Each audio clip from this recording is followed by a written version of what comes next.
కాకరకాయతో పచ్చడి చేసుకుందాం. చింతపండు ఒక నిమ్మకాయంత ఉడకబెట్టాను. ఇది మిక్సీ పడదాం.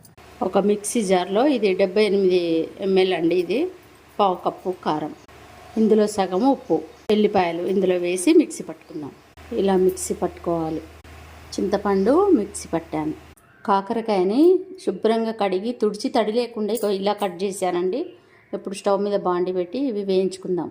స్టవ్ మీద బాండి పెట్టి నూనె వేసుకొని ఇప్పుడు ఈ కాకరకాయ ముక్కలు వేయించుకుందాం. ఇలా వేయించుకోవాలి. శనగపప్పు, మినప్పప్పు, ఎండుమిరపకాయలు వేసుకోవాలి. జీలకర్ర, ఆవాలు వేసుకోవాలి. కరివేపాకు, మిక్సీ పట్టుకున్న కారం వేసుకుందాం.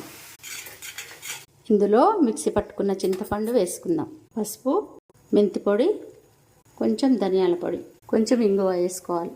కాకరకాయలు ఇందులో వేసుకొని కలుపుకోవాలి. కొంచెం బెల్లం. రెడీ అయిపోయింది, దింపుకోవడమే.